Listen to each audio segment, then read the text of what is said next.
Hello, everybody. We're glad to have you here. This is the Americans for Prosperity and Lone Star Report Right Online booth. And we are absolutely delighted to have with us my own Congressman Michael McCaul, represents the 10th District of Texas, which includes part of Houston, part of Austin, and some rural counties along US 290. It's good to be here. Thank you very much. And Congressman McCaul, I know you first came to Congress was 2005, am I correct? Yeah, first elected in 2005. It's my third term, hopefully going on 4. One of the things I want to talk about as we look at Congress, I think one of the things that happened in 2008 is a lot of Republicans got frustrated. Some of them stayed home. They saw some of those appropriations bills. They heard about all the pork on the news, and they said, have these people forgotten why we elected them in the first place? Yeah. And what I'm wondering is this. I think that we're in an environment now where that pendulum may wind up swinging the other way. But I think the question that a lot of folks have out there is, if the Republican Party were to regain power in Congress, have they learned why they lost? And what's going to happen with things like earmarks and all the things that kind of really frustrated conservative voters about the last 4 years prior to 2006? And what do you think? Yeah. What do you think would happen? Are we ready to take over if that were to happen? Yeah, we definitely are. Over the last 2 election cycles, I think you saw a little bit of disunity in the party, not as much energy, a little bit of Bush fatigue, if you will. I think this convention, I've seen so much unity and energy because we have a common enemy and a common goal, and that's Nancy Pelosi, Harry Reid, and President Obama. And our goal is to retire all 3 of those. And so people are coming out, and they're getting sick and tired of the agenda, the policies coming out of Washington today. I don't take earmarks. I stopped taking earmarks my second term in the Congress until we can fix that broken and corrupt system. I'm proud to announce our whole conference has gone down the leadership path that I led to stop this abuse until we fix it. But if we get the majority and the American people give us that back, we have got to stand by our principles. And when I say that, I mean cutting the spending, cutting the taxes, repealing and replacing the health care bill, stopping the czars, securing the border, and defeating our real enemy, and that's radical Islam.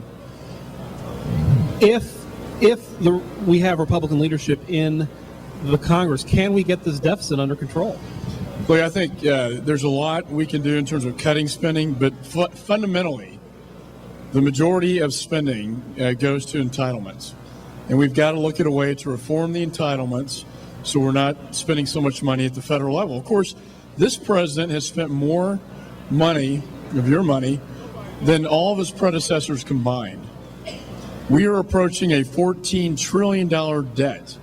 That's unsustainable. And, my father handed off a better America to me. He's a World War II generation, a veteran. I want to hand off a better America to my children. But I have 5 children. I'm very worried about what kind of America they're going to grow up in and how in the world can they pay off $14 trillion. Because when you think about what $1 trillion is, if you earned $1 million a day from the day that Christ was born, you still would not have $1 trillion. And now we're looking at a debt of about 14 times that size. And who's servicing it? Primarily China. This is a dangerous course that we're going down. This president, whether the energy policy now, we talked about the moratorium on drilling. We need to fix the problem that happened in the Gulf, but we can't shut down the energy sector completely, whether it's how he's handled the war on terror, whether it's how he's handled the economy. Every time we turn around, it's a new tax increase and a new spending measure, more than all his predecessors combined. That has to stop. I believe that this is still the United States of America, and we can take this country back. And I don't use political Republican, Democrat terms. I talk about conservatives. I am working hard to do everything in my power to make sure conservatives take back the Congress and get Nancy Pelosi out of the Speaker's chair. One other thing that you've been very active in, obviously you have a law enforcement background, and I think 2 areas that you have been very active on, and they're related, are homeland security and doing something about the situation along our borders. If you could talk a little bit about some of the work you've been doing in that area and kind of what we need to be doing in that area, that'd be wonderful. Look, you've got a war in Mexico. You've had more people killed in Mexico at the hands of the drug cartels, more than Iraq and Afghanistan combined. It's a very serious situation. It is spilling into the United States. We had a rancher killed in Arizona. We had U.S. officials targeted in Juarez and in Nuevo Laredo. We have Border Patrol agents who are targeted with a $250,000 bounty on their head. We have got to get this border secure, not only to protect it from just people who want to come into work, but to protect from potential terrorists. You know, the other than Mexican crossings have, since 9/11, have gone up to about 50,000 a year that we capture.